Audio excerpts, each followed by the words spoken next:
नमस्कार विद्यार्थी मित्रांनो, स्वागत आहे आपले सर्वांचे या यूट्यूब चॅनलवर। आज आपण मराठी व्याकरण या विषयाअंतर्गत भाग 13 मध्ये संभाव्य प्रश्न पाहणार आहोत।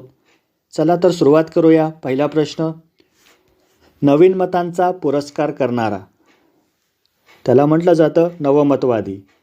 नव म्हणजे नवीन आणि मत म्हणजे विचार, नवीन विचारांना समर्थन देणारा नवमतवादी। पुढे, सारे पोपट उडाले, प्रयोग ओळखा। तर या वाक्याचा प्रयोग आहे अकर्मक कर्तरी। कारण मित्रांनो, उडण्याची क्रिया कोणावर घडते? पोपटावर, आणि उडणारा कोण? पोपट, म्हणजे कर्ता पोपट आहे, इथे कर्म नाही आहे, म्हणून अकर्मक कर्तरी। पुढे, प्रसिद्ध भीमरूपी महारुद्र हे मारुती स्तोत्र कोणी रचले? तर भीमरूपी महारुद्रा हे स्तोत्र रचलेले आहेत समर्थ रामदास यांनी। पर्याय क्रमांक 3 योग्य उत्तर होईल। समर्थ रामदास हे हनुमान भक्त कवी होत्या।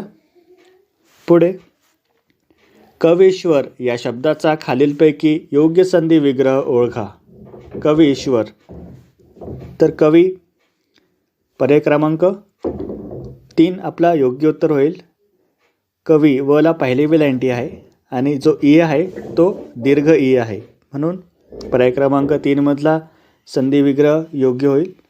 पुढे, कित्येक या शब्दाचा खालीलपैकी योग्य संधी विग्रह ओळखा।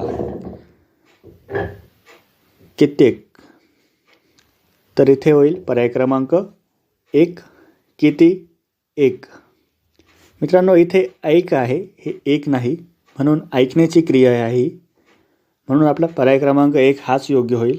पुढे, स्वतःच्या फायद्याचे पाहणारा, त्याला म्हटलं जातं अप्पलपोटा। पर्याय क्रमांक 3 योग्य उत्तर होईल। मित्रांनो, स्वयंसेवक याचा अर्थ कसा होईल? तर आपल्या इच्छेने सेवाभावाने समाजकार्य करणारा। स्वावलंबीला काय म्हणता येईल? तर स्वतःचे काम स्वतः करणारा, तो स्वावलंबी। ऐतोबा याला काय म्हटलं जातं? तर श्रम न करता खाणारा। आणि अप्पलपोटा म्हणजे स्वार्थी व्यक्ती, स्वतःचे फायदे बघणारा, स्वतःचा विचार करणारा। पुढे, नटरंग हा प्रसिद्ध कादंबरी कोणाची आहे? नटरंग ही कादंबरी, तर ही आहे आनंद यादव यांची। पर्याय क्रमांक 1 योग्य उत्तर होईल।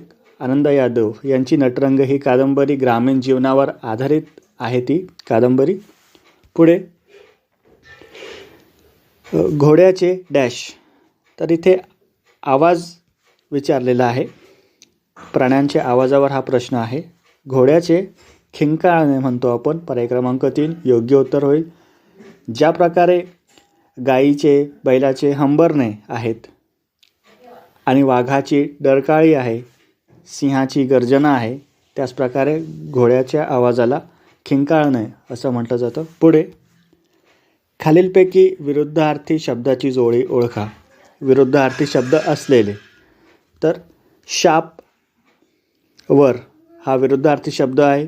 विधायक विध्वंसक हाही विरुद्धार्थी शब्द होईल। वारावात, मित्रांनो इथे वारावात हे विरुद्धार्थी शब्द होणार नाहीत, समानार्थी शब्द होईल। राजमार्ग आणि आडमार्ग, तर हाही विरुद्धार्थी शब्द आहे, मात्र तिसरा नाही, म्हणून आपला 1, 2, 4 हे 3ही पर्याय योग्य होईल, विरुद्धार्थी शब्द असलेली जोडी। पुढे, वाक्यात रिकामी जागा भरण्यास सर्वात योग्य शब्द निवडा। महामार्गावर दिसणारे अपघात लोकांचे मन डॅश करतात। तर मित्रांनो, आपण जर भीषण अपघात बघितला तर आपले मन सुन्न होते। हृदयद्रावक घटना म्हणजेच मन सुन्न होणे। पर्याय क्रमांक 4 योग्य उत्तर होईल। पुढे, लंकाधिपती या शब्दाचा खालीलपैकी योग्य संधी विग्रह ओळखा। लंका अधिपती, लंकेचा राजा, तर त्याचा विग्रह कसा करता येईल? तर लंका अधिपती याप्रमाणे। पर्याय क्रमांक 4 योग्य उत्तर होईल। पुढे, पुढील म्हण पूर्ण करा। पिहळद नि हो डॅश, तर इथे योग्य शब्द बसेल पर्याय क्रमांक 1 पिहळद नि हो गोरी। मित्रांनो, ही म्हण अशक्य गोष्टी दर्शवणारी म्हण आहे. म्हणजे ज्याला गोष्ट करणे शक्य नाही, काही काम करणे शक्य नाही, तर त्यासाठी ही म्हण वापरली जाते. पी हळद नि हो गोरी. पुढे समानार्थी शब्दाची बरोबर जोडी ओळखा. तर ऱ्हस्व दीर्घ हे विरुद्धार्थी शब्द आहे. हर्ष खेद हाही विरुद्धार्थी दर्शवणारा शब्द आहे. होडी नौका मित्रांनो हे जलवाहने आहे, हे समानार्थी शब्द आहेत. स्वर्ग नरक हे विरुद्धार्थी शब्द आहे. म्हणून पर्याय क्रमांक 3 हा समानार्थी शब्दाची जोडी आहे. पुढे सुरेशने गाणे गायलेले असेल या वाक्याचा काळ ओळखा. या वाक्याचा काळ आहे पर्याय क्रमांक 3 पूर्ण भविष्यकाळ. कारण मित्रांनो इथे गाण्याची क्रिया असेल म्हणजे भविष्यात दाखविलेले आहे, म्हणजे पूर्ण भविष्यकाळ आहे. पुढे शोकाचे वर्णन करणारी कविता कोणती? शोक दुःख व्यक्त करणारी कविता, तर त्या कवितेला म्हटलं जातं विलापिका. पर्याय क्रमांक 2 योग्य उत्तर होईल. कारण मित्रांनो इथे शोकांतिका का उत्तर नसणार आपलं? कारण शोकांतिका म्हणजे ज्यात नाटक, चित्रपट, कथा यामध्ये जो शेवटचा पाठ असतो, म्हणजे त्याचा जो अंत होतो तो दुःखद होतो, त्याला म्हटलं जातं शोकांतिका. आणि हृदयद्रावक म्हणजे अंतःकरणाला पाझर फोडणारे. आणि विडंबना म्हणजे विडंबन, विनोदी पद्धतीने केलेली टीका. म्हणून आपला विलापिका हाच योग्य उत्तर होईल. कवितेच्या बाबतीत तो शब्द वापरला जातो. दुःख शोक व्यक्त करणारी कविता. पुढे तुषारने मीराची वही फाडली या विधानातील अधोरेखित शब्द कोणते कार्य करतो? तर वही हे शब्द काय कार्य करतोय वाक्यामध्ये? तर हा कर्मपूरक आहे. पर्याय क्रमांक 4 बरोबर उत्तर होईल. कर्मपूरक म्हणजे ज्याच्यावर क्रिया घडते आहे. तर क्रिया कशावर घडत आहे? तर वहीवर घडत आहे. फाडण्याची क्रिया घडली वहीवर, म्हणून कर्मपूरक वही हा शब्द होईल. पुढे संगती या शब्दाचा संधिविग्रह डॅश. संगती तर याची फोड कशी करणार आपण? सम अधिक गती. पर्याय क्रमांक 3 आपला बरोबर उत्तर होईल. पुढे नाकाशी सूत धरणे या वाक्प्रचाराचा अर्थ ओळखा. नाकाशी सूत धरणे तर याला म्हटलं जातं अत्यंत गंभीर अवस्था. तर याचा वाक्प्रचार काय होईल मित्रांनो? त्याचा अर्थ तर मरणास टेकणे. पर्याय क्रमांक 2 योग्य उत्तर होईल. पुढे माझे गाव मला फार आवडते या वाक्यातील अधोरेखित शब्दाचे लिंग ओळखा. गाव तर आपण सर्वनाम लावून पाहूयात. तर आपण काय म्हणतो गावाला? ते गाव. ते गाव माझे आहे.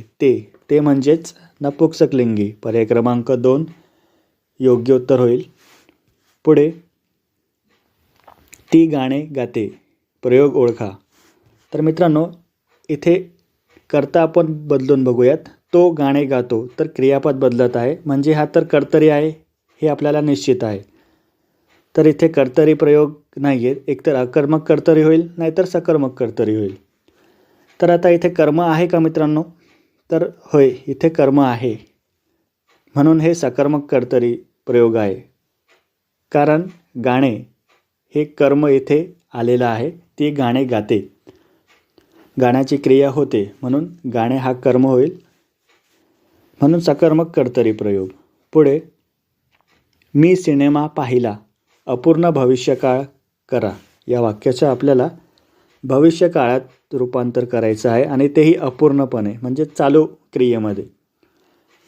तर भविष्यकाळात चालू असलेली क्रिया कोणती?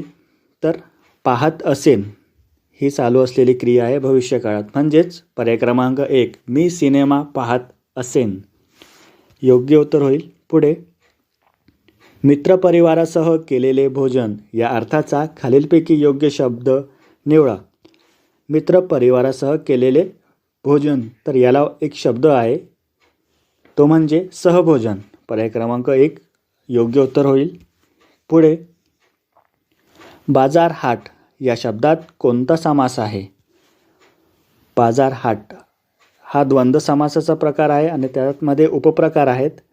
तो म्हणजे समाहार द्वंद्व. कारण मित्रांनो, ज्या समासात दोन्ही शब्दांना समान महत्त्व असतो आणि यामध्ये जो आणि शब्द आहे तो लागला जातो, म्हणजे बाजार आणि हाट अशी त्याची फोड होते, त्यालाच म्हटलं जातं समाहार द्वंद्व. इथे बाजार जो आहे खरेदी विक्रीचे ठिकाण आणि हाट म्हणजे दैनिक बाजार, आठवडी दैनिक बाजार, म्हणजे दोन्ही अर्थ समान आहेत म्हणून आणि हा शब्द वापरला जाईल, बाजार आणि हाट. पुढे गाजर पारखी या शब्दात कोणता समास आहे? गाजर पारखी म्हणजेच चांगल्याची परख नसलेला. पर्याय क्रमांक 2 योग्य उत्तर होईल.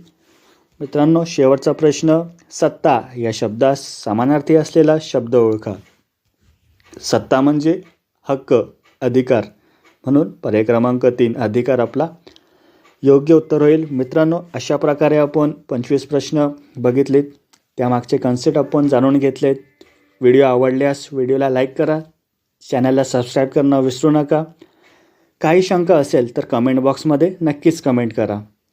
जय हिंद, जय महाराष्ट्र.